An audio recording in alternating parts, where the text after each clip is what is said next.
You are watching The Horizon, the voice of the Amber Woman, exclusively on ABC Amber TV.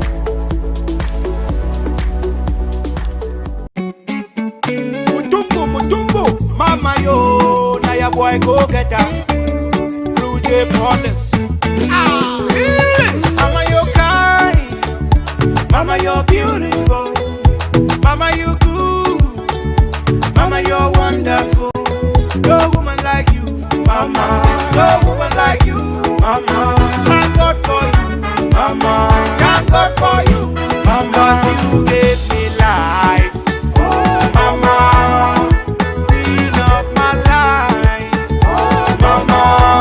I go love you for life, oh mama. 'Cause you love me so, oh mama. From small begin, I never forget all the suffer when you suffer for me. Oh yeah, yeah. All the pain and the troubles where I put you through. I remember when money no be there and chop no be there for her. You be the try your best. You go run around, you find us something where we go chop. When I dey sick, you know the sleep, you go the cry all night. You go hold me tight, start to pray, say God make you help my oh Lord. Ooh, I wo ye choma, afunga na bere ye funga choma, ambama na bere ye ambama choma, enga na chinum ye ga choma. Mama, I wo ye choma, afunga na bere ye funga choma, ambama na bere ye ambama choma, enga na chinum ye ga choma, ye ga choma, mama. Enga na chinum ye ga choma, chinum ye ga choma. Oh, you gave me life, oh mama, queen of my life, oh mama. I will love you for life, oh mama. 'Cause you love me so, oh mama.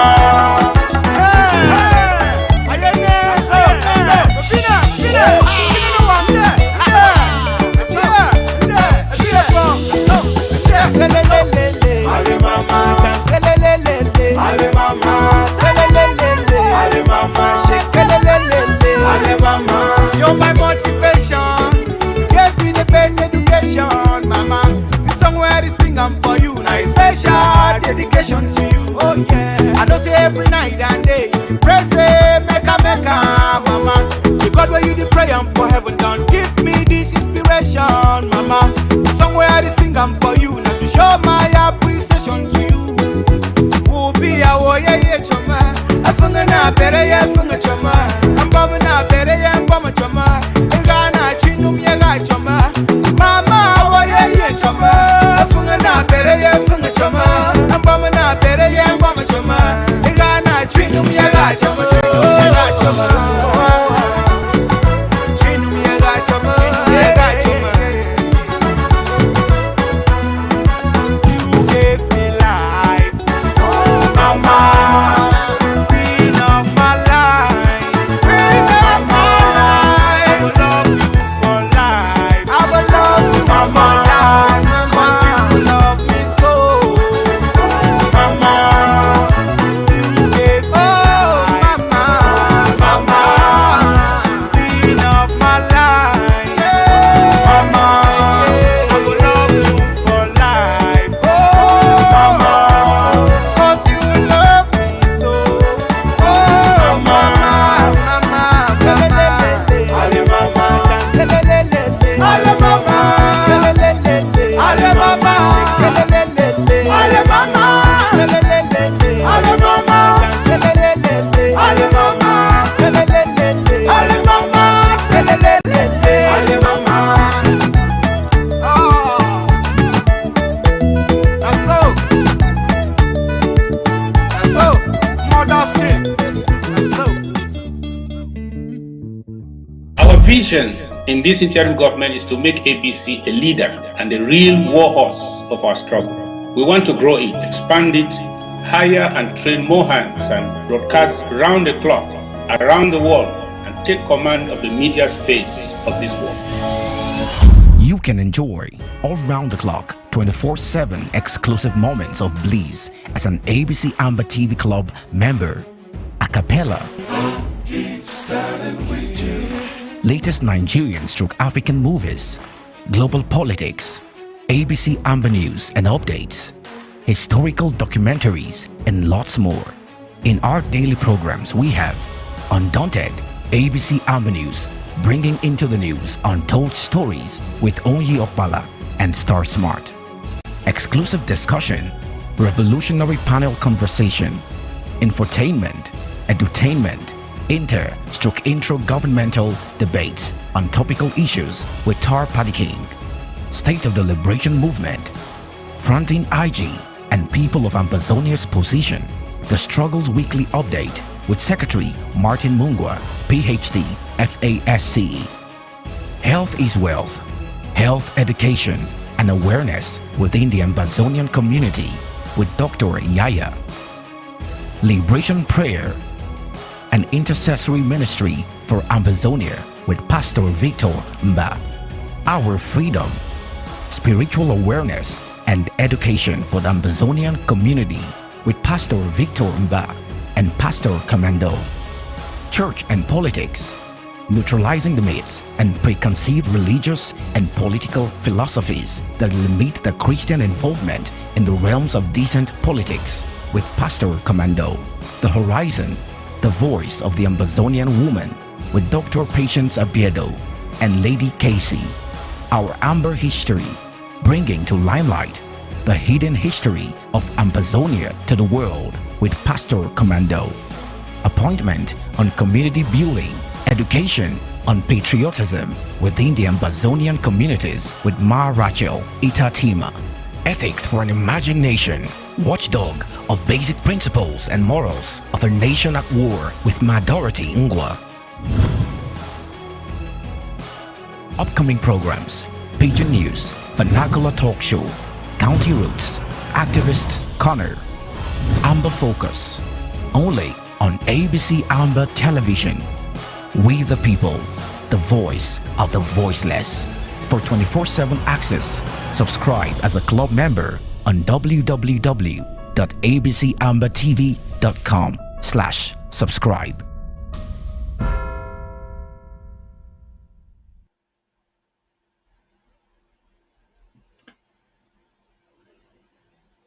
Hello, hello, hello. Good evening, fellow Ambazonians at home fronts, and good evening, fellow Ambazonia in Europe. Good afternoon and morning, those in Asia, and good morning to those in US and most parts of the USA. Greetings to all Amazonians across the world that have joined us to this special program of the Horizon, the voice of the Amazonian woman. And thank you all for once again for joining us this Friday to talk about our current affairs and what is happening within our struggle. Like the women motto says, that we are staying the course. And every Ambazonian that is joining us, an Ambazonian sympathizer that is watching us this evening, home front time, hope you are staying the course too. And today I have a very special guest with me, which you have just seen on the previous program on ABC. That's Barrister Tim Mbesa. Barrister Tim, welcome to the Horizons. Thank you for welcoming me. Once more, we are here to do the routine education. I hope someone will Oh, learn thank something you. from it. Yes, I just want to take this moment to especially thank you for always being there to educate our people. And you have been through so many different phases of the Amazonian struggle, the Amazonian liberation struggle. And your depth and knowledge from the legal perspective to the experience in our liberation fight, it's been amazing always listening to you. Teaching us and educating us and giving us a solid mindset to stand, like the women say, stay in the course and stay in the course with understanding, knowledge, and wisdom. And I want to thank you for that and appreciating you for joining me today on the Horizon. We are just diving straight into the conversation. You have been having long talk. So today I'm going to keep the program swift and straight to the point so that our people will get the message, will get the knowledge and the understanding, and we will continue to focus on our goal, which is the total liberation of Amazonia. So before, firstly, I would like to start with um our struggle and how far we have come. So many things are going on today, and some actors who are, you know, parading themselves as Amazonian liberation fighters, as groups fighting for independence, um, suggesting solutions that are still, that we know have been tried and tested in the past, that hasn't worked for our best interest.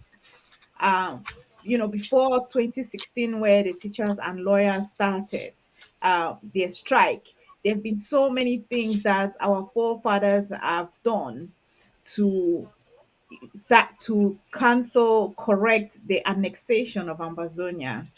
Um, and you have also been part of some of these efforts.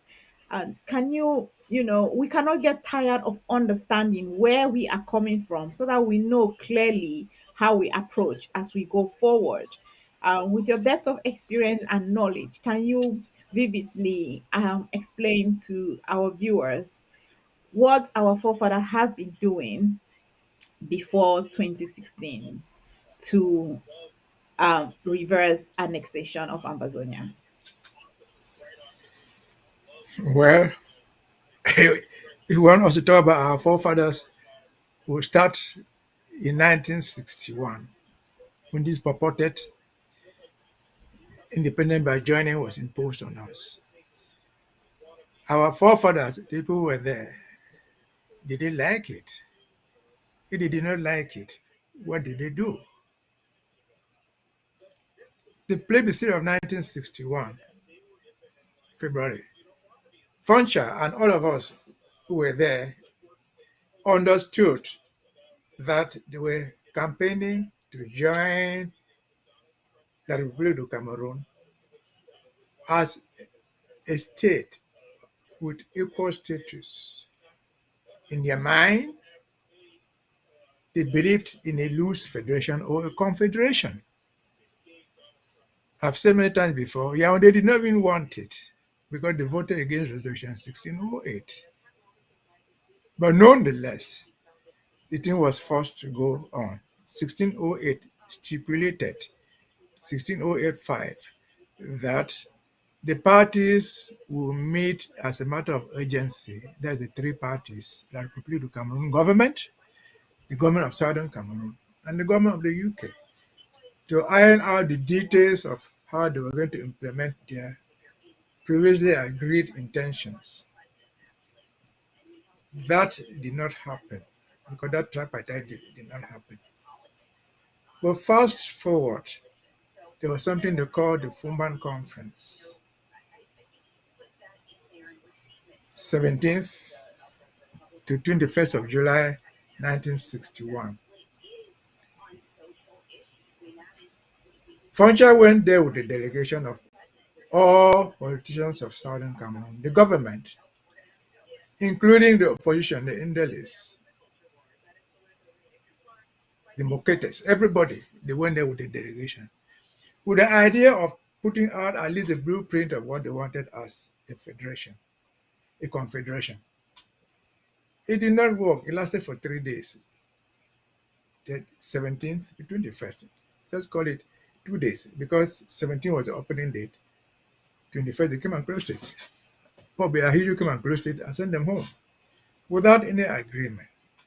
But the idea was to sit there and iron out a future constitution. They didn't do it. But what happened? 2 weeks after that, Ahijo signed his purportedly called Federal Constitution of Cameroon. He signed on the 1st of September, long before 1st October even came in. But what he called the Federal Constitution, which I will write here, was nothing but a name. It was a federation only in name. Because in a federal constitution, you expect to find the powers of the states, the federated states, outlined there. You expect to find how the federated states were going to function.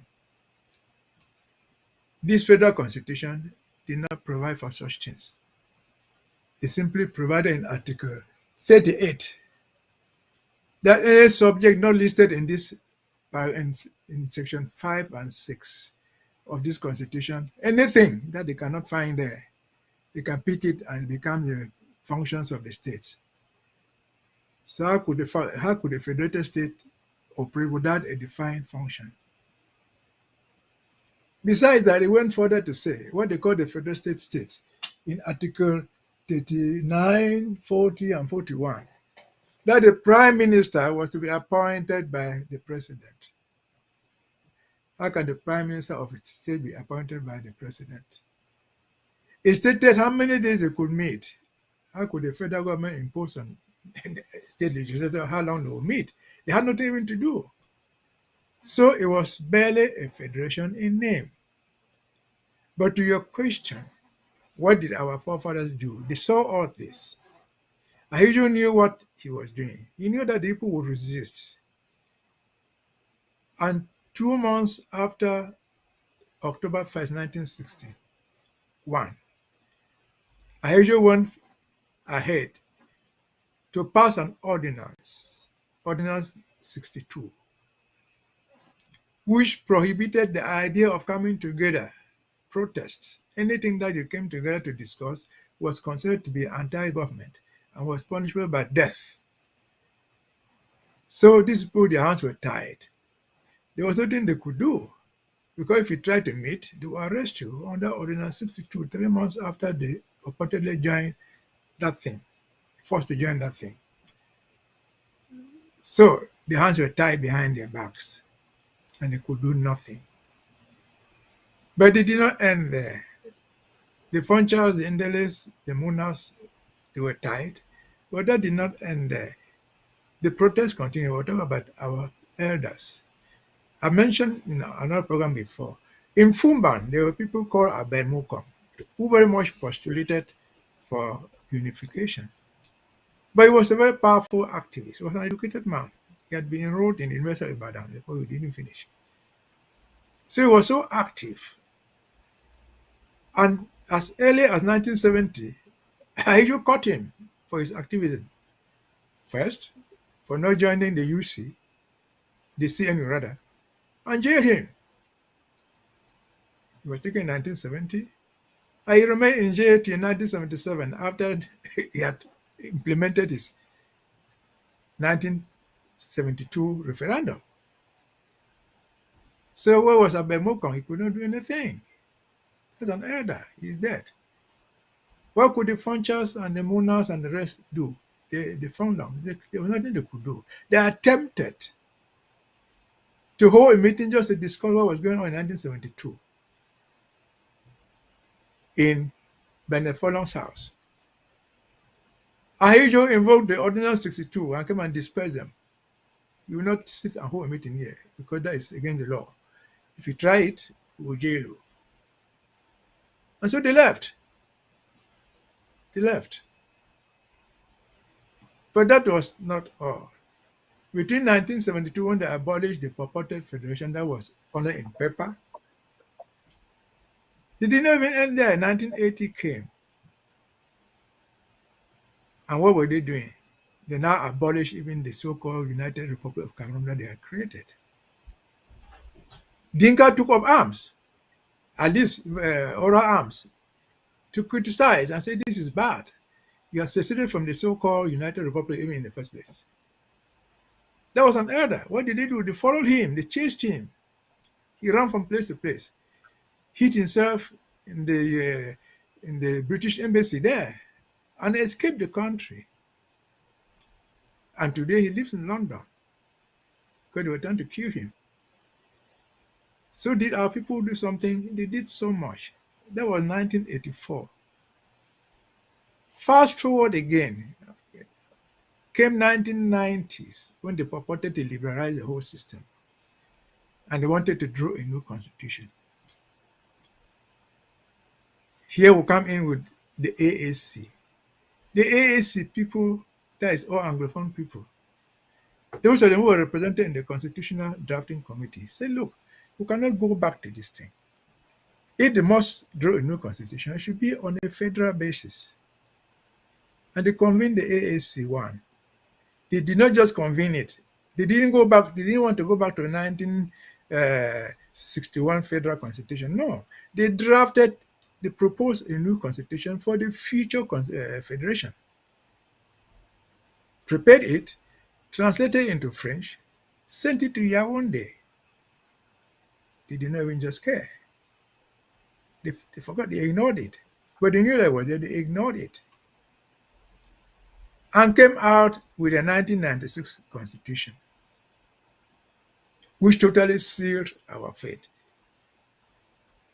There was nothing to talk about it as Southern Cameroon anymore, British Southern Cameroon. It was dead in the 1996 constitution. And so, what happened then? In place of a federation, what did they do in the 1996 constitution, which I have here? They provided in Article in this article that their so-called provinces that they had called at the time were going to be transformed into regions. How are they going to do it? They're going to do it by it was Administrative Act. Article 61 said the following provinces shall become regions. And that was not even all. They went forward and continued. And said the president could change the names of the regions, could modify them if you wish, by decree. In other words, they could change Northwest to whatever thing. You could modify it to include Bunda by decree. That's stated in the Article 61 of the 1996 Constitution. And they sealed the fate again in Article 62, when they silently put what we call today the special status. What did they put there? Without prejudice to the provisions of this part, the law may take into consideration the specificities of certain regions with regard to their organization and functioning. That's not what they said. So they could change even those things which they are calling today special status because of their specificities. What specificity did they mean? You could, for example, change the Western province and call it a new name and give it some specialty that they could deal with the Famla or they deal with the Tong Tong because they practiced on Jange for home Jange there. And so that is where we are. That's where they fought. But was that all? No. After 1996, what happened? The elders did not let things lie down. They took legal actions. They went to Abuja and sued the Nigerian government. Now look at what this part of the country that was once part of Nigeria is going through. We want you to present our case back to the United Nations because this is not what the United Nations meant in 1961 in the plebiscite. They went to Nigeria and did that. They sued the Nigerian federal government. That's a legal approach. And the Nigerian federal government consented to do that job, to take the case back to the United Nations. That's 2002 till today. They have never done it. I'm just trying to show you the effort the people put in. It did not end there. That was 2002. 2003, they took this thing to the African Commission on Human and People's Rights, sued them there in a court to obtain a legal redress.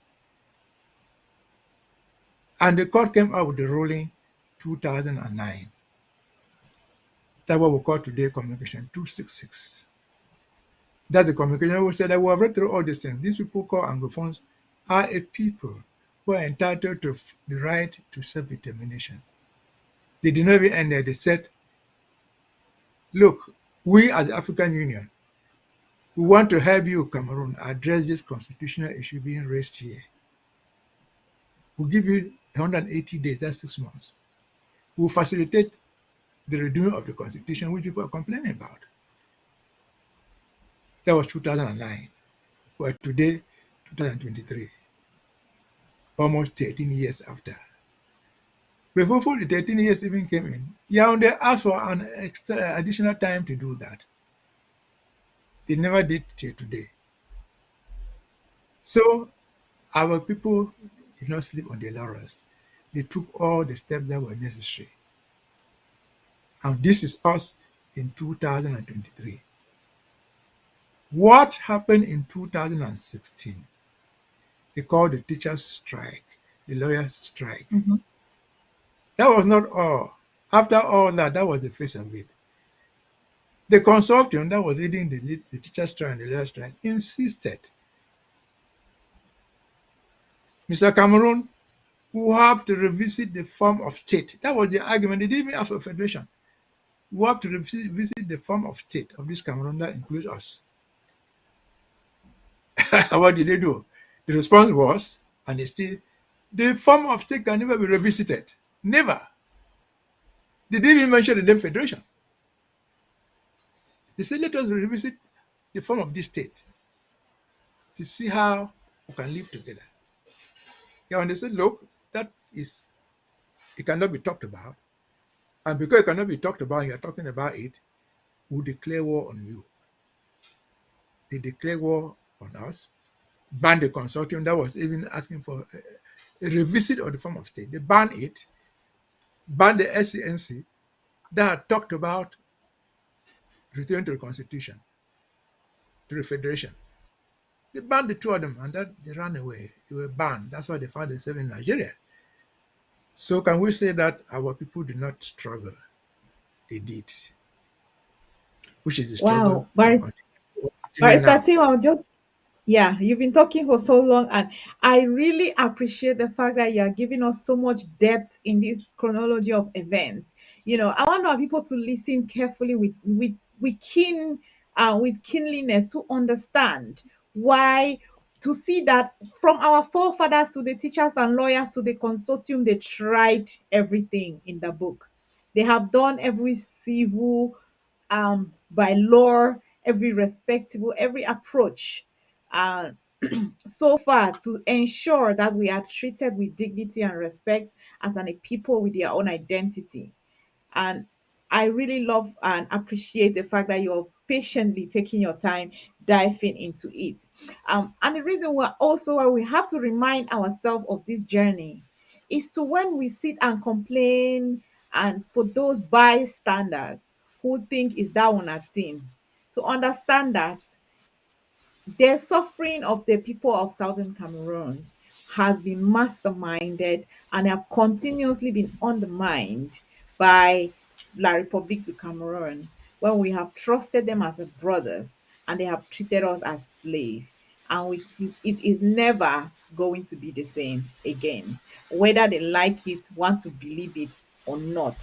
And Barrister Tim, you already gone into the teachers and lawyers and the consortium era of our freedom quest, which is also, from your explanation, that was not the beginning, as many people would like to put it, of our struggle to for restoration and Amazonian people to live in dignity and their own culture and systems. What are some of the things? Because many people have forgotten that what the things that the teachers and lawyers and the consortium requested, none of them have been met. But just to remind our people, what are some of the requests or the reasons why the teachers and lawyers and the consortium went on strike, 2016 into early 2017? Well, just let us have just two principal reasons.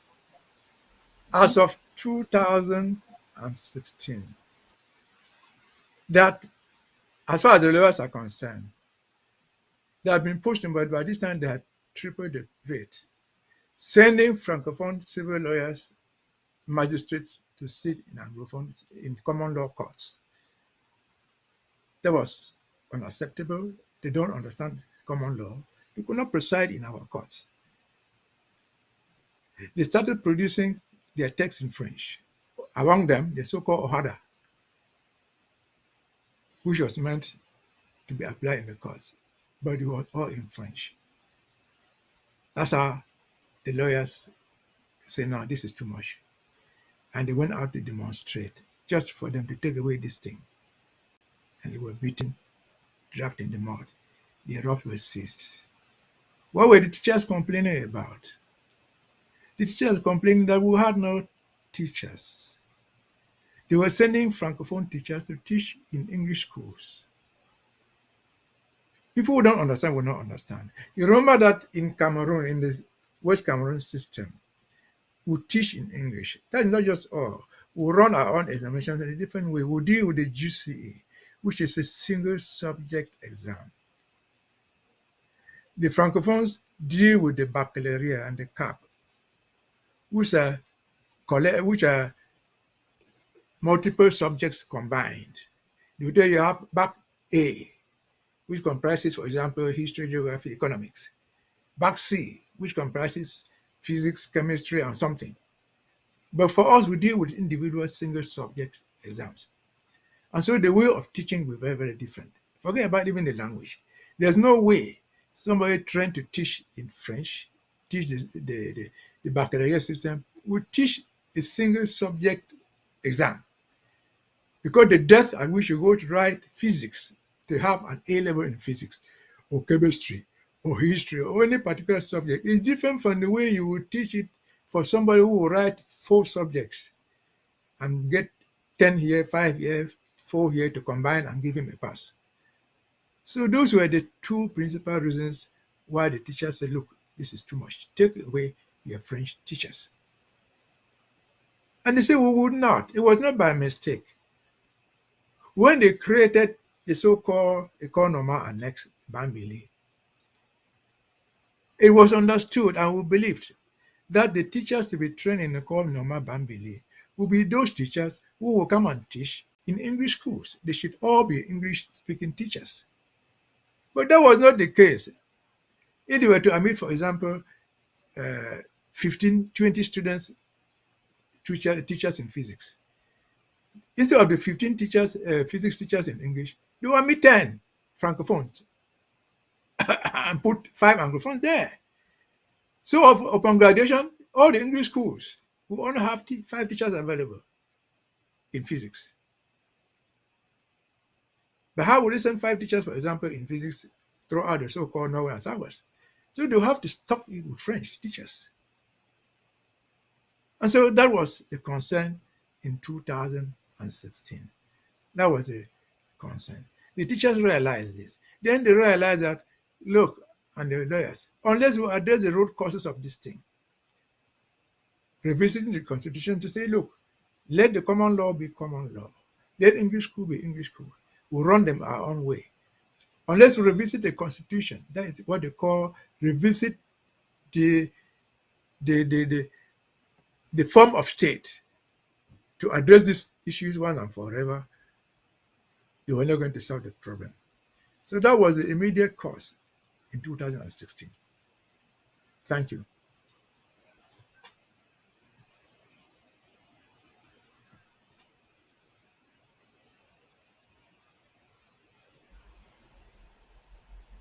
Yeah, I hope you can hear me now. Thank you. Thank you so much for that very brief summary of the immediate causes of the teachers and lawyer and eventually the consortium strike in 2016 and early 2017. And we're just moving on into the timeline of this, our freedom quest until recent times. Things escalated in 2017 and we restored our independence because, like you listed, our forefathers tried all this the civil and they used all the civility in within us to try and address this issue, and they started with ghost towns and civil disobedience. And we came out when the consortium rose up and the people raised their voices, and we saw what happened. La Republic came out flying, shooting our people from the air, and that was where things took another turn. And their president declared war on us, and we've continuously stood our ground, demanding the same thing, asking for respect and for our identity and to be able to live in our territory in peace and with our dignities intact. But the Republic have gruesomely abuse and violently destroy everything and anything that is of Amazonian identity and people and of our properties within our territory. You also mentioned how some of those who spoke for Amazonia, spoke for the Southern Cameroons, had to flee the country to for safety to other territories, to other countries um, during this our whole struggle for restoration or recognition of Amazonia. And we've seen the international community attitudes and what La Republic is trying to paint, like they are doing everything is under control. They are doing everything to ensure that the peace is restored, that things get back to normal. What has La Republic done so far that you think is of any um, progress to resolve this um, quest that we have been, as a people, have been asking for over 7 decades? Well, I would say that they have done nothing to improve on the situation. The only thing we know publicly that they have done is their so-called special status, which I've referred to. It is found in Article 62 of the Constitution. Special status does not in any form or shape resolve the fundamental issue of Ambazonians being a people with a special identity, being a people with certain rights reserved for them internationally. They have instead aggravated the thing. Because what is special status? What even is called a special status? I don't know even what is special there. Southwest, Northwest, what they call it, is just one of the 10 regions. What is different in what applies in the Southwest from what applies in Garawa or what applies in Bafusa? Absolutely nothing. The only thing they have there is something they call uh, House of Chiefs, which has no meaning because the leader of that thing is the president's representative who settles disputes. Is that what we're looking for? No. So they have done nothing, absolutely nothing. In fact, they have aggravated the thing from their grant of so-called special status, which they now acknowledge is not working. It tells you what their goal is. There are 2 pointers. Has their goal changed from what Paul Biya said they have been trying to do for the past 60 years? They have been trying to assimilate the so-called Anglophones. Has anything changed from the assimilation policy? No.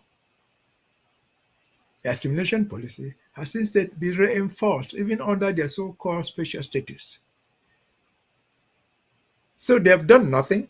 Rather, they have worsened the situation. Because what we were asking for, they were catching the Foncha and locking him, they were catching Abemoko and locking him. They have gone beyond that. They are not catching people and locking them on it. They are killing them. They spread guns on you. They burn your house. They destroy everything that you have. So they have made the situation worse rather than better. So if somebody says they have done something to improve on what we're complaining of, that person is dead wrong. They have instead done things to make our status as an oppressed people worse than what it was, even in 1961, even in 1972, even in 2000 2002 and 1996. The situation is worse. So they've done nothing to improve on us as a people with the right to self-determination, as a people with the right to specific protections. Zero, done. Thank you.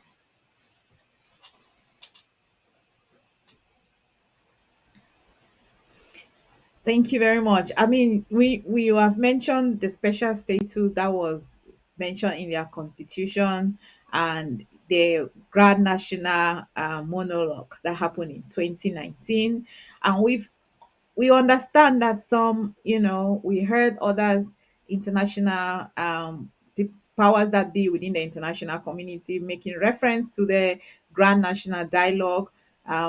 We also know the participation of France within the Cameroons, as a kind of the remote control, or the power broker in the Cameroons, that have also, known to be one of the sponsors of this national dialogue.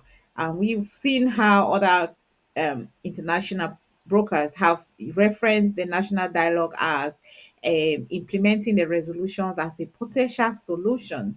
And we've also heard some other Amazonians referring to this whole struggle and seeking for referendum as part of the special status. How is the special status and referendum that are being asked by some of our people, and the special status that La Republic is suggesting?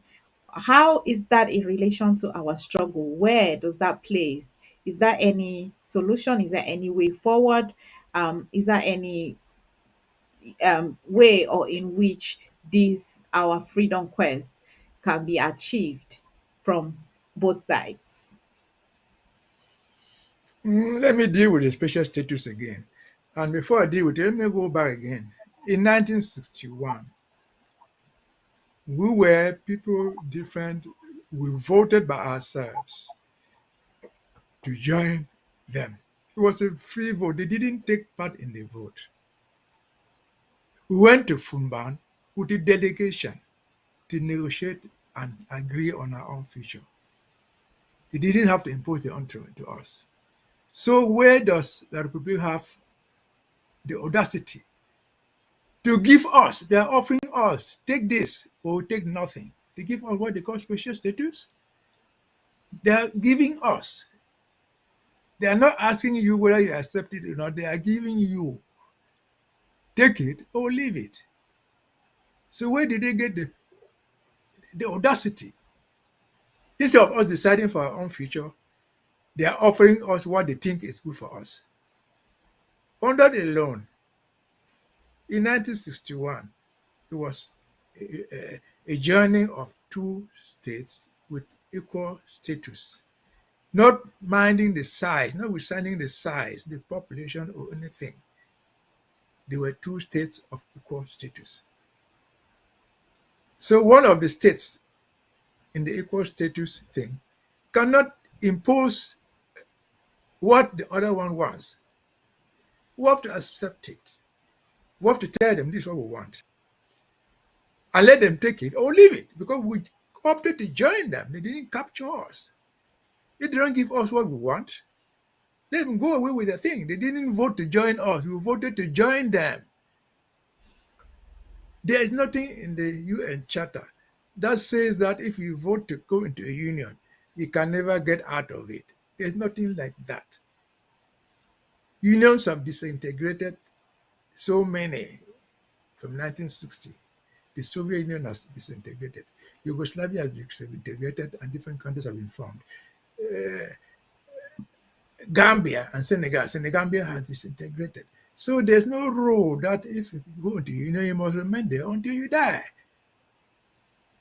If they refuse to give us what we want, if they refuse to accept what we want, not giving us, we are free to go away. That's the bottom line. Whether they like it or not, we are free to go away. Yes, it's expensive, it's costing lives, it's costing money, but it's our freedom to go away. No freedom is cheap. Forget about Wow. France. France has an interest. Who stands to benefit most with us remaining there till 2023? All of them even agree we are the breadbasket of what they call Cameroon. Who is running the economy of Cameroon? France. So they benefit from this. So as long as you stay there, they have an advantage. And so that is what it is. Those people who are talking about referendum, I've heard a lot of debates. They even called experts. And the experts have said, without mincing words, if there must be a referendum, it is part of a whole package. Go to the table, put the package down, and if a referendum is part of it, so be it. A referendum does not come from one party, say, come and give me a referendum. I said this before. The referendum they are asking for, our brothers and sisters are asking for, is a referendum asking Yaoundé to organize a referendum for them. Because there's so much that goes into the organization of a referendum. You have to get the laws that define who will vote and who will not vote. You have to get the laws, how the money will come in, how the polling stations will be put. These laws are not there. We don't have the institutions to put those laws there. All other places that have had referendums have had institutions internal to them that help them organize the referendums. South Sudan had one for 5 years. They had an autonomy for 5 years. East Timor had one. Quebec had one. So these people talking of referendum, I've said it many times before. This is my opinion. A referendum at this stage, always, I say at this stage, is dead on arrival. Because Yaoundé has not been accepted to organize a referendum. And if they were to accept to organize one, you know what it will be. They will win. For the CPDM will organize it the way the CPDM organizes elections. And so the referendum is taking us nowhere. And what would they be asking? I've heard them say many times, oh no, the unionists among all, the federalists, the independentists, it will settle our score. No, the referendum will not settle our differences. The differences between us, among us, are only two. They are unionists. Call it a federation, that's part of Cameroon. East Cameroon. Call it a federalist, that's part of East Cameroon. There's only two differences. You're either part of Cameroon as a unionist, as a federalist, as a special status, or any form, you are part of Cameroon. One are indivisible. Or you are not there. You are part of Ambazonia. That says we have nothing to do with all that. We want our own country. There are only two parties. Like it or not, those are the parties that define the line. And I heard on one of the expert forum they invited, I attended it. Because Atem something, Dr. Atem, whatever, Atem Foundation. They said something which was interesting. He said, look, if what is on the table now, if there must be a referendum, what is on the table right now, as proposed by Yaoundé, is special status. The referendum will ask you whether you accept the special status, which is offered already, or if you accept independence. And again, has a republic even accepted a referendum? Where did they accept it? They talk about international community. Where is that international community? Let them mention one single country that is going to become the international community to supervise the elections, the referendum. They have none. Referendums come out of the negotiation table because during all negotiations, there will be international observers there. There will be people who will resolve, we shall invite the United States, we shall invite the United Nations, we shall invite this. And that will become part of the package. So the referendum issue is dead on arrival at this stage. Thank you.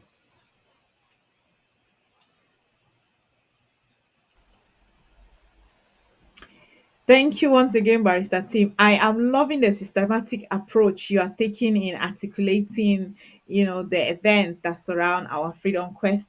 Thus far, it's really, really insightful, and I mean, like I said, you've always been very educated, and this is one thing.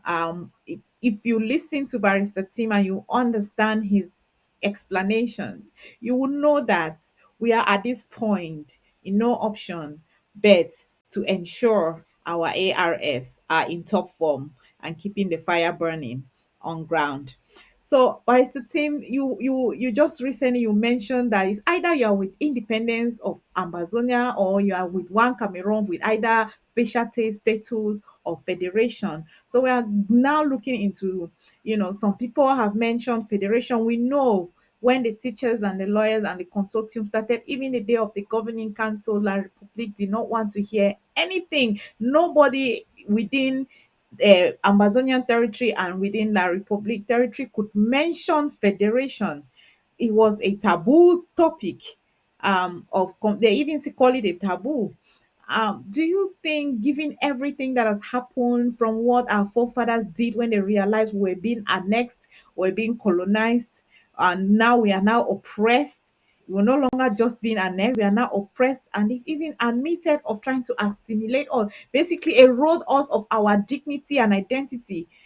We know some Amazonians and Southern Cameroonians don't realize the gravity of that statement that La République du Cameroon president made. Um, they don't realize that. So, given everything that has happened, even from to 1961 up to 2016, and from 2016 up to now, that everything that has happened, do you think in any chance federation could be, even the federation suggested by the AAC1, even the federation suggested by the type of federation suggested by the AAC1, do you think that could be any kind of resolution to the ongoing conflict? Now, the federation is completely off the table.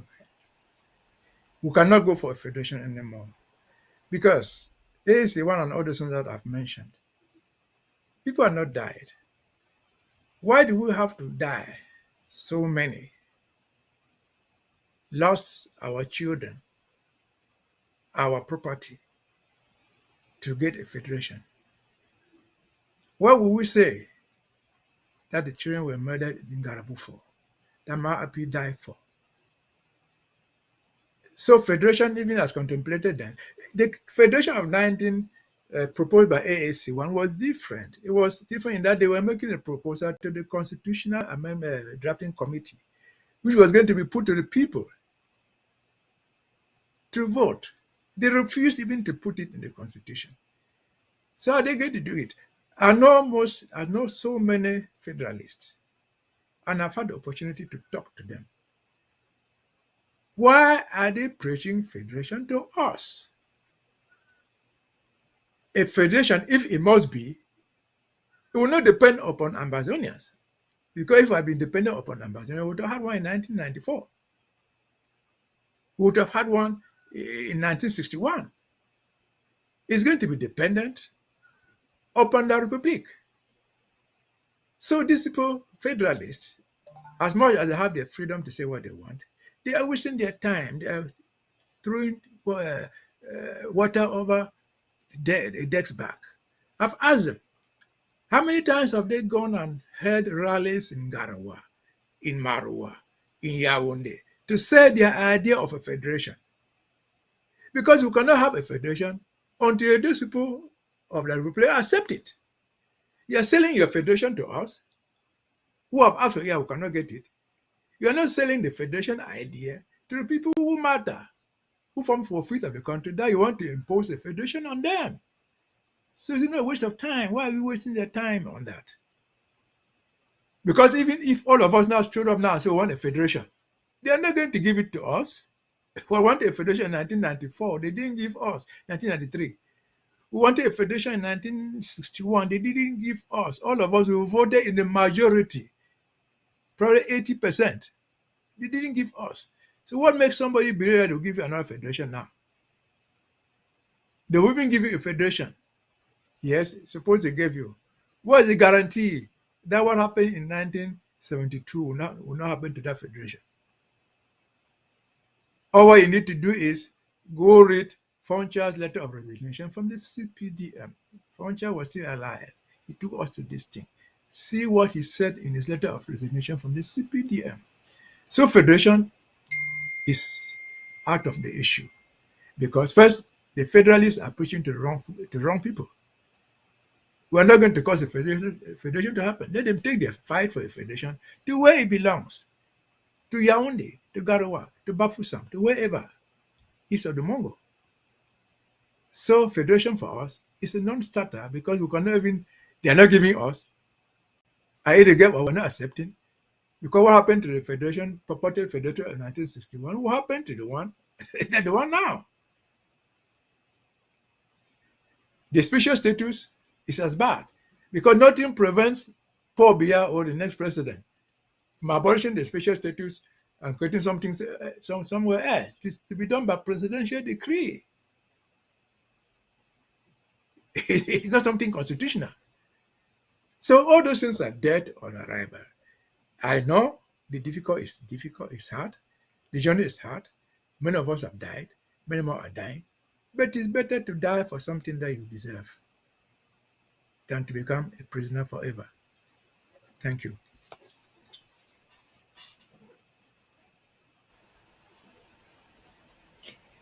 Wow, I was nodding all along. I mean, to everything you were just saying there, it's better to die for something you deserve, you know. And like I said initially, if you have been paying full attention, and we are getting into the warriors, we are getting to the restoration fighters, we're getting to the unity warriors now. And it was very necessary for us to start from the beginning because sometimes the attitude of our people shows that they have forgotten where we are coming from. Because if you know and understand and you have the ability to apply that understanding to our freedom quest, you will know that there is zero tolerance for so many different things. And the attitude for our of our people towards this war, towards the restoration fighters, towards the interim government is showing that we forget some things. Barrister has just been so kind and patiently and gently with systematically articulating this whole process and the whole events and occurrences and efforts and actions taken by Southern Cameroonians, now Ambazonians, to ensure that we live in dignity and in freedom. And now we are getting to our restoration fighters, and we have heard so many different things that have happened. We knew how they took our arms. I mentioned earlier that our people came out with peace plan in 2017. To be specific, 22nd of September 2017. And what happened? La Republic was flying in the air, shooting our people with peace plans, armless, harmless citizens who just want to be treated with dignity and respect in their territory and their country. And La Republique, their usual barbaric manner, met our people with guns and violence in the most appalling form. And our restoration fighters, which are so dear to our freedom cause, the brave men and women, had to defend themselves. We remember when La Republique military went from house to house, hostel to hostel in Boya, shooting our young men on their feet. And maybe some of you have forgotten. We know the incident. Where do I start? Is it Ngabu?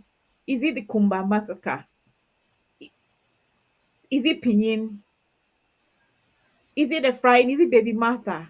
I mean, the horror. Is it the 400 villages that have been razed down? Where should we start from? And our young men and women could not stand and watch La Republique destroy us to the ground. And they took the brave actions. So much has happened. We've lost brave ones. We've lost great warriors from some very little at battlefronts, mostly recklessness and some detractors who infiltrated and blackleg and caused a lot of a lot of death among our restoration fighters. And the most recent one is the unity warriors. We have seen what has been happening. We hear today that one has given up and is now at DDR. We will hear that this commander or the other one has been fighter have been killed. Given what is going on within the Unity Warriors, what do you think is the way forward for our freedom cause, especially with our ARFs?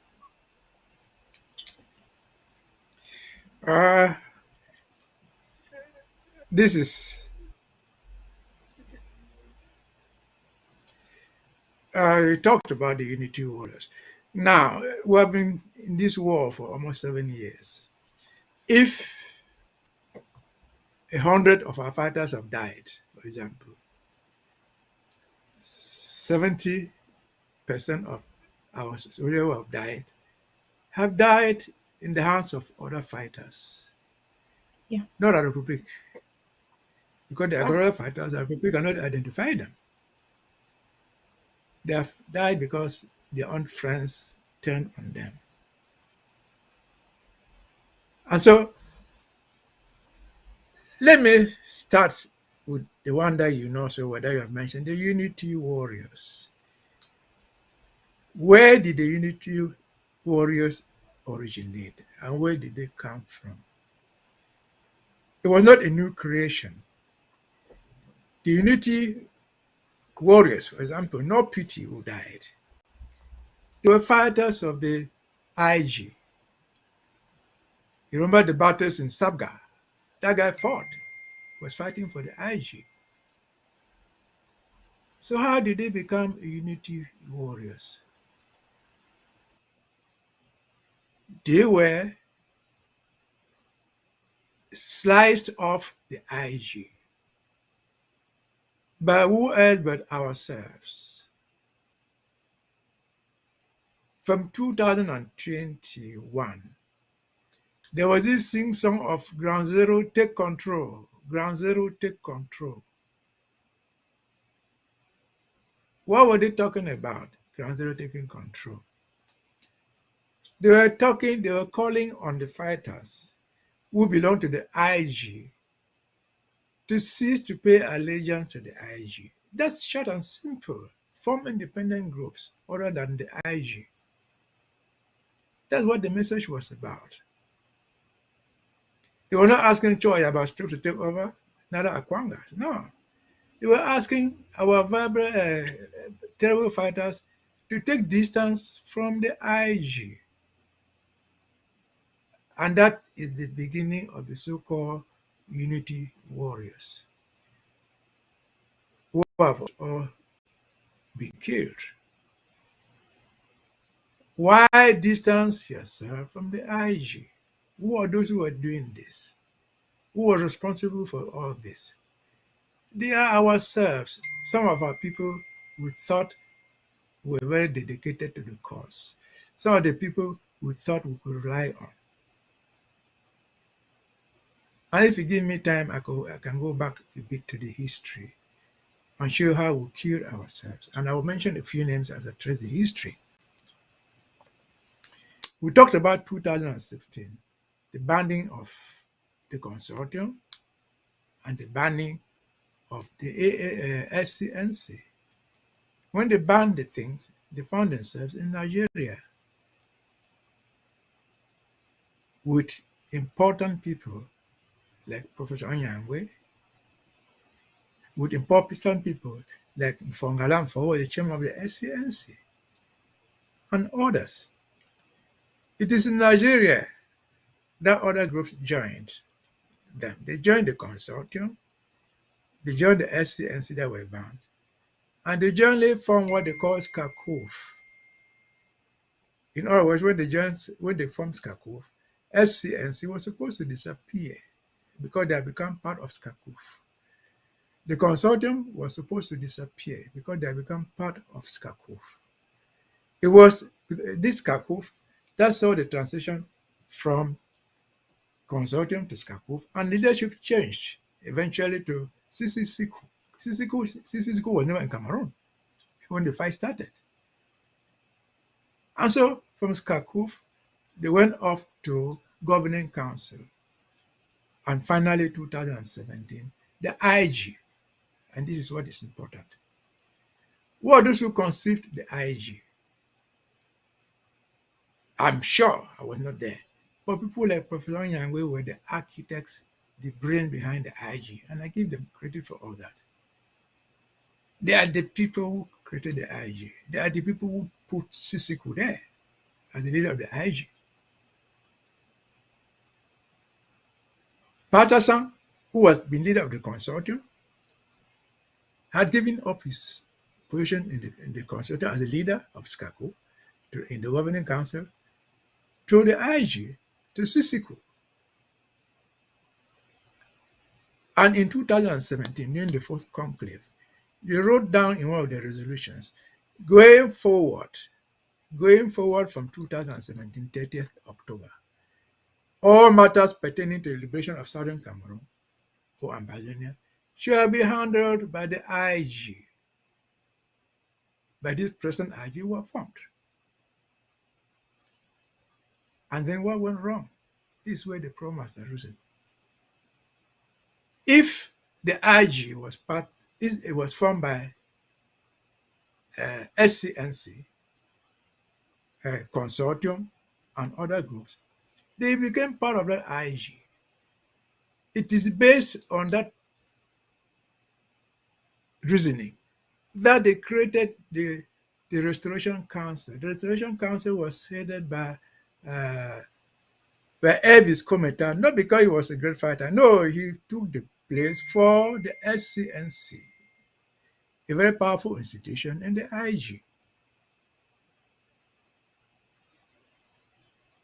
And so, going forward, what happened to the IG? For no fault of ours, the man that appointed, nobody questioned the legitimacy of Sisiku. The man that appointed as the head of the IG, that we all respected, suddenly disappeared due to no fault of ours. He suddenly disappeared. He was captured, adopted, and taken to Yaoundé. But Yaoundé forgot that they were adopting an individual, not the IG. They adopted Sisiku and many others. But they did not adopt the IG. So to say that, the IG still remained. And so the idea that they were killing the IG did not succeed, in spite of the fact that they took Sisiku and others to prison, where they are still today. And so this is where the problem arose. People who had believed so much in the personality, in the individual person called Sisiku, did not want to think that somebody else can be there. If Sisiku is not there, the IG has fallen. And so they did not see how they could say that somebody else is the leader of the IG, other than Sisiku. Amongst those people, I'm sorry to say this, including people like Professor Nyangwe, Sisiku himself understood that. He thought that the thing was his personal property. That's why, even in jail, he decided to appoint his own successor and call him the vice president of his IG. Fine. Till today, he still holds around for that. But I'm coming to the Unity Warriors. After having absorbed the consortium into the IG, Governing Council, SCACO, and IG, they are supposed to be part of it. After having absorbed the SCNC into this new institution, they're supposed to be part of it. But these people tried to play the double role there. The SCNC, that was the chair of the Restoration Council, headed by nobody else but Mr. Tumita. He thought he could play double allegiance to being the chairman of the Restoration Council, which is part of the IG, and independently acting as SCNC, which is what has brought us all this problem. How do we know this? The first attempt to remove President Sako was in APLC meeting in Philadelphia, where the IG said we're not going there. But Komota went there. The chairman of the Restoration Council, he was there. claiming to sit in for the SCNC. That was probably IG. When CDN, Toronto 1, came and held in Canada, Komota was there, chairman of the Restoration Council for the IG, but he was acting now as SCNC. I wonder if you're seeing the duplicity there. When they formed the IG in Nigeria, Mr. Mba Akuru was there. The consortium had died, had been merged into the IG. Mba Akuru was the first person to create his own consortium and take it out. And they have been trying to negotiate now in the name of the consortium that has been absorbed by the IG, headed by the person they think they did not want. This is the problem. And because they did not want that, they thought of having their own fighting forces on the ground. That brings me to the Unity Warriors. Ground Zero take control. They thought they could create their own. Oh, they were not fighting. There was no fighting force by the consortium. They had nothing. When they were consortium, they were not fighting. They were just talking. There was no fighting force by the SCNC. Their policy was argument of force, not force of argument. They had no forces. But to be relevant, they sought to create what they call an independent force on Ground Zero to take control. That's the beginning of trying to create people, extract people from the IG to form an independent fighting force, to be loyal to their own group. And I hope Mr. Mba Akuru listen to me. He has made so many audios praising the independent fighters, praising the warriors and so on and so forth. And so this is the crux of the matter. We all saw not too long ago, Canada 2. I was not there, but I saw the video where Professor Nyangwe was there. At the end of the day, he said, Ground Zero, take over. This is an account, put your money here. Government, His Excellency is not here. He said this publicly. This is what motivated the so-called Ground Zero fighters trying to take control, which has ended them where they are. For they did not know, and I've said this, let this message go to every fighter. There is nothing in revolution struggles like independent fighters. There's nothing like that. You have to affiliate yourself to a group. Ours is not the first. Many have had so many groups fighting. I can mention Zimbabwe, for example. There are so many groups in Zimbabwe, led by different groups, ZANU, this and that, Mozorowa, the Banangi Sitole, and so on. Angola, you remember Savimbi, Augustino Neto. These were all different groups fighting, but their leadership was abroad. So you cannot sit in Ground Zero and call yourself an independent fighter. And so when you fight as an independent fighter until it comes to negotiate, somebody will be calling himself General Millipede. They talk and do. You come out from your pigeonhole and say, oh, this is me, General Talk and do, and pay an airplane to to where the negotiations are taking place. They will catch you in Douala. So there's nothing called independent fighters and independent struggle. Nobody is asking anybody to join a particular group. If you don't like the IG, so be it. If you like Choayaba, go to his Choayaba group. It's a group.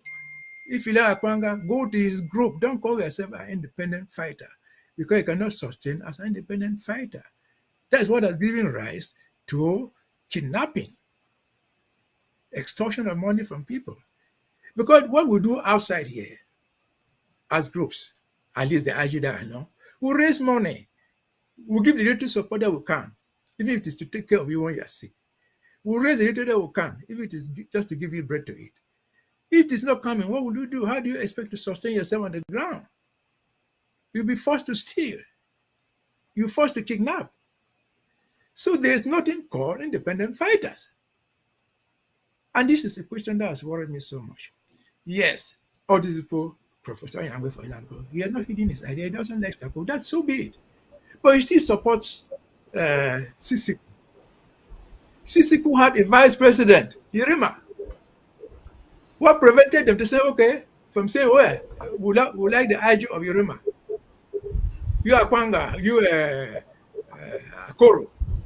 This is one that we recognize. They went to Canada, purporting to negotiate. Yoruma was an individual. Mr. Yangwe was there. Akoro was there. Instead of saying that, well, we are here as Anglophones, as Ambazonians, this is our leader, Mr. Yerema. They didn't do that. Everybody stood for himself, and they were asking for Ground Zero to take control. They did not take control. While they are suffering the fate they are suffering. So that is the crux of the unity warriors. Do you have anything to learn from it? Yes. The war is not yet over. Let us learn going forward. There's nothing like independent fighters on the ground. There's nothing known as you are fighting for the flag. A flag is carried by human beings. The flag in the United States is represented by the Pentagon, like any other country. You don't just go and stand in the bush and say, I'm fighting for the flag. The flag will not go and sit in the conference table and talk. People will sit there, organized people. So the fate of the unity warriors is self-inflicted wounds. What will you do if you are Yaoundé? You make the sign of the cross and look for them and kill them. Because your goal is to eliminate anybody fighting against you. So why do we have to go through all this? With ourselves, so intellectual. Again, as I've said, the IG was not in Canada. They went there to make their peace. They would, because their first quarrel was, oh, the Canadian foreign minister did not call us Ambazonia. You went there, you call yourself what you are. Achua Yaba say, I'm this, egg of C1. Akwanga say, yeah, I'm this, I'm Atu. And then you're blaming the foreign minister. Why did Professor Yango not bring them all together right there and say, well, we're here now, we're under one umbrella? Call Mr. Yerema, who represents my own president I recognize as Sisiku. They didn't do that. And then they're blaming someone else for their own mistakes. So for the people who are still surviving, I said this thing started in Toronto. I remember it very, very well. Because they invited Field Marshal the King as an individual to come to Canada. He refused to go. And I remarked to them, why are you inviting these fighters individually? If fighters must be in this conference, invite their groups and ask them to bring their fighters. You don't invite individual fighters in their name, pay them 8 tickets to go in their name. You come there and promise that you give them money. And expect them to be, they should just get independent of what is happening to them, and you take care of them. And you cannot take care of them. I've not seen them raising the money. If they don't give you the money, if you're a human being, you need food, you will steal. If you're a human being and you're sick and you need money, you will steal. So, my brothers and sisters at the home front, forget about ever calling yourself an independent fighter now. Attach yourself to a group. There will be time for independent fighters when you will call up to cast your vote. You will cast your secret vote for whoever you like. But as far as the fighting is concerned, never, never, ever call yourself an independent fighter. Because there are no independent fighters in independent struggles. Independent struggles are a collective effort of groups that will jointly bring down the enemy, not individuals. Thank you. Wow, thank you so much. That was so neatly and nicely articulated. I mean, you touch on all angles of the Unity Warrior from how they came about, and which is very important for all Amazonians to pay attention to. If you missed this show and you just joining, or it's something we had distracted when Barrister Tim started talking about the Unity Warrior. When this program is finished, go on YouTube, go on Facebook, rewind and watch it. And I hope this program will be rebroadcasted on ABC so that people can learn, because Barrister Tim has spilled some, some wise words, some knowledge, some depth of knowledge and understanding about our freedom cause, and touching on all aspects of our struggle, especially the effect that the distraction from some restoration fighters that left the under the umbrella of the interim government and follow all these detractors who went to Canada to come themselves as a unity warrior. We've seen the consequences of that. We've seen how they've exposed themselves to the enemy's weapons, to the enemy's arrows. And this is a word to a wise. Join your LGA and counties. The Amazonian interim government is well structured to accommodate every Amazonian, and the interim government, we can still see what they are doing, and Barrister Tim explained the root cause of this great divide and distraction that filtered to our home front forces, that has caused coming from some individuals who believe that the only and one and only supreme leader must be Siseko, when we have evolved to today, and we cannot use simple terms to to express their word, the efforts and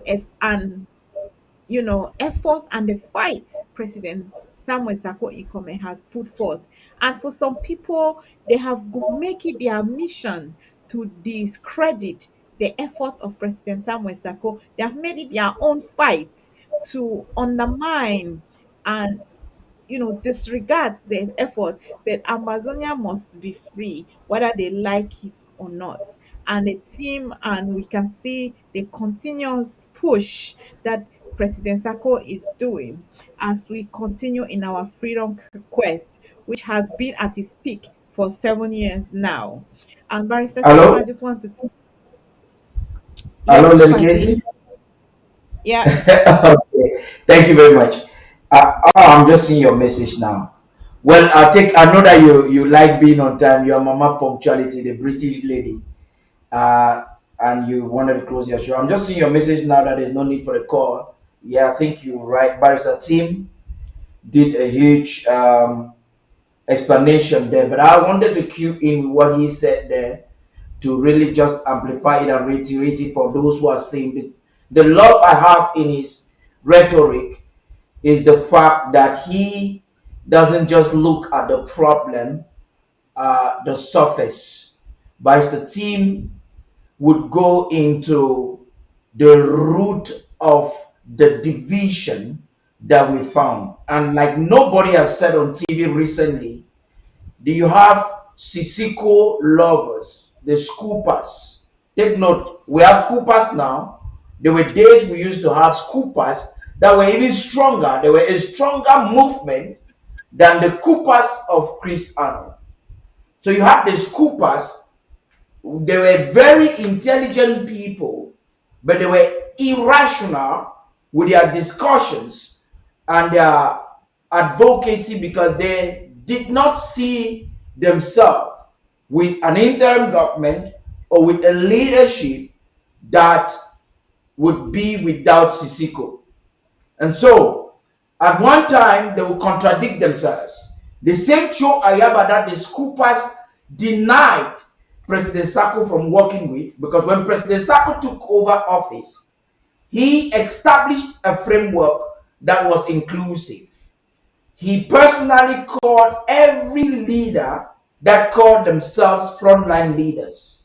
I'm very much aware because I was in the platforms when some of these things were happening. He called every frontline leader. You had Cho Ayaba at the time. Anyone who called himself a frontline leader, he started conversation with them. Now, scoopers in South Africa were not comfortable with the Sako policy and inclusivity. That's the first thing. Now, when they finally split after the APNC, they shockingly went into some amicable or friendly ties with Cho Ayaba. And the first thing they wanted to do as a team was to start a new television or to partner and enhance SCBC because the bills were too much and they could not fund it. That couldn't work. They did not only contradict themselves, we had a Cho Ayaba who also contradicted himself. And he was the main critic against ABC or the televisions on the revolution. Joe Ayaba's rhetoric at the time was that a TV is too costly for a war that we're fighting. Then a few days he started his own TV just to show that he was not honest with his opinion. But this is where I'm driving us. The consequences of those who thought, even when they were designing the interim constitution, they thought that the revolution cannot exist without Sisiko Julius Ayuk Tabe.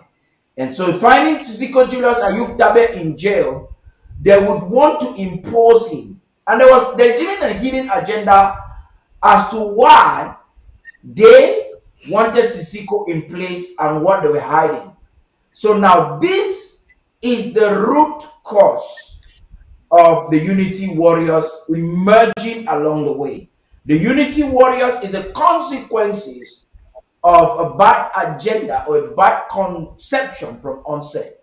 Because you had Kondengi, even when they disagree, they would want to partner with Cho Ayaba underground to make sure that they form something that would dismantle everything that has to do with Dr. Sako. You have the Mark Barata. I look at him sometimes like a fool because he would even support anything and everything if that thing can help to dismantle an initiative that is parent or patronized by President Sako.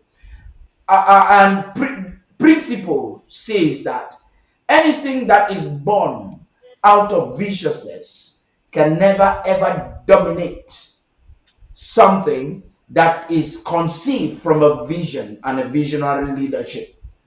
That's why a few months later, you want to call it 12 months or 18 months or 15 months later, the highly acclaimed by Cooper's Unity Warriors is nowhere to be found. What has Unity Warriors done to Ambazonia? The Unity Warriors have consumed Ambazonian people. They have beheaded people on camera, which is an ISIS form of fighting the war. They have killed Ambazonians and they have wasted the lives of several Ambazonian freedom fighters. And we know one remarkable one, they were proudly showcasing it on television, how they killed Insubu. So I'm just to say that to conclude that this topic is an amazing one. The demise of the Unity Warriors, what is the way forward, is just what I think Barrister Tim or yourself will conclude for a few minutes. Your show has been for 1 hour 28 minutes, which I think is so timely, and I know that you're seeking to close. The mic is all yours, Lady Casey. Thank you very much. Barrister Tim, do you have any final word before we round up the show? Thank you. Let me just give one final word to all Ambazonians who are listening, the fighters and contributors alike. Now we're in a revolution. But as far as possible, hold those who hold themselves out as leaders responsible. Let them be accountable to you in basic things. For example, a month or two ago, 3 or 4 months ago, what about this Canadian talk, the signing of documents? The thing has collapsed. But the people who were there, who purported to represent us, have sealed lips. They have not told us what they signed. They say, look, this is what we had for you, even though the enemy has rejected it. If you don't tell us what you did, you give us room to speculate. And the speculation can be negative, and it is often negative, until you are honest to tell us that this is what we had in package for you. Or what we know came out of there, which is almost dying. The Big Four, something called the Big Four. The Big Four of Mr. Mbakuro, the Big Four of Cho Ayaba, the Big Four of Yerema, and the Big Four of Akwanga. The Big Four that will liberate you. Let them tell us what they signed for us. Tell us little things. If you don't tell us little things, we don't expect to hear big things. So, Ambazonians, as far as possible, hold these people who hold themselves out as leaders accountable to you in small things. Because a bit by bit, drop by drop, builds an ocean. If they don't do it, Stop deceiving people. And again, join the IG. There will always be one president. Even when we get to Amazonia, there will be many other offices. Perform what you are best at and hold that office. Don't pretend to have an office that you cannot control, that you don't have mastery of the act. A president is just a single man giving directions. He needs to be supported by you and me. We are the roots, we are the branches. He is just the trunk. So join the IG. Come with your own ideas. Let us pray we'll get back home. Everybody will hold an office of competence. Don't be a newscaster and pretend to be a president. Making audios is not what is enough. More than making audios is what is required. Thank you for listening. If I made a mistake, correct me. I don't insult people. Otherwise, take my lessons with care. Accept it if you want. Reject it if you don't want it. Thank you. Wow, thank you so much, Barrister Tim, and thank all our viewers who have joined us in this wonderful show. And it's been an amazing lesson of awakening, of reminder that the Amazonian Freedom Quest is not a child's play. It's not a show, it's not a personality contest, it's not a popularity contest, but it is a quest for a freedom of a people, of a nation. I don't know if sometimes you people think about it when you pay attention to all these other names that have been mentioned here, besides the interim government. The interim government is well structured, includes of counties and LGA, and is now Amazonia is now in 3 regions. And everybody belongs to an LGA, and every Amazonian belongs to a county. Are you known? Are you participating in your LGA in your county? There is so much to be done. As for the restoration fighters, anything out of the interim government, you are only exposing yourself more to the enemy arrows, to the enemy weapons. And we have seen how that has happened. It is very important that we remember how we got here. We remember where we are, and also remember the goal we are working hard day and night to achieve. And we are on the horizon. And I am applauding and imploring every Ambazonia to stay the course. Thank you once more for joining. Bye bye.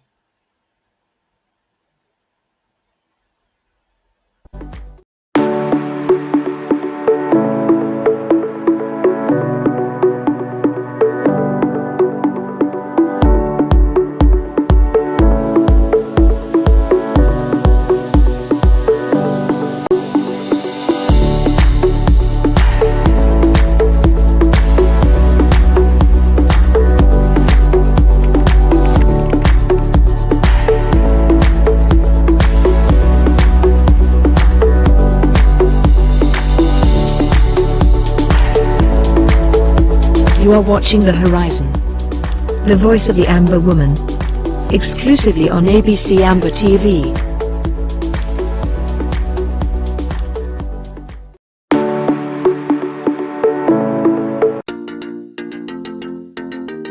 Sample Records. Welcome to me.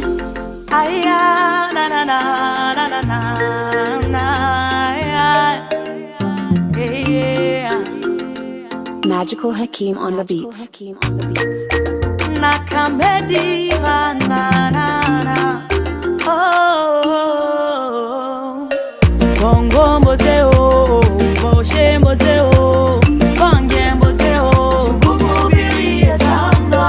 Bongo mbozeo, Boshe mbozeo, Bameta mbozeo.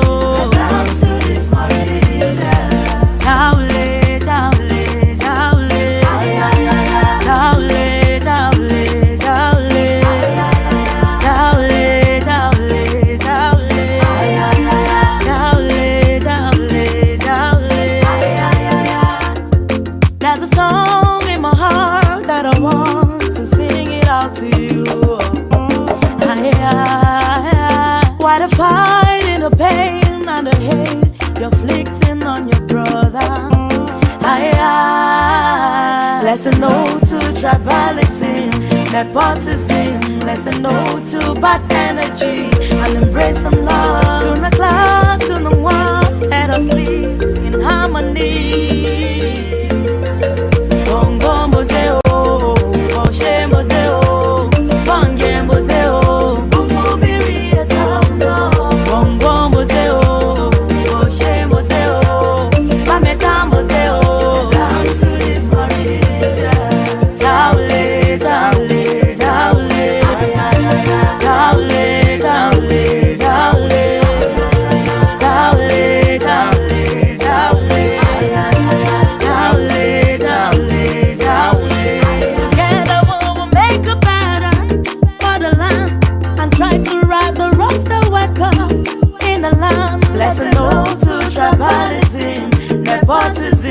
listen no to bad energy and embrace some love. To the clock, to the one, let us live in harmony.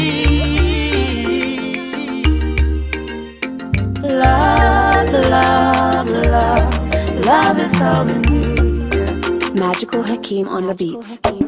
Love, love, love, love is all we need. Bongo mbozeo, boshe mbozeo, bange mbozeo, bumubirie zamno. Bongo mbozeo, boshe mbozeo, bameka mbozeo. Jawle, jawle, jawle, jawle, jawle, jawle, jawle, jawle, jawle, jawle, jawle.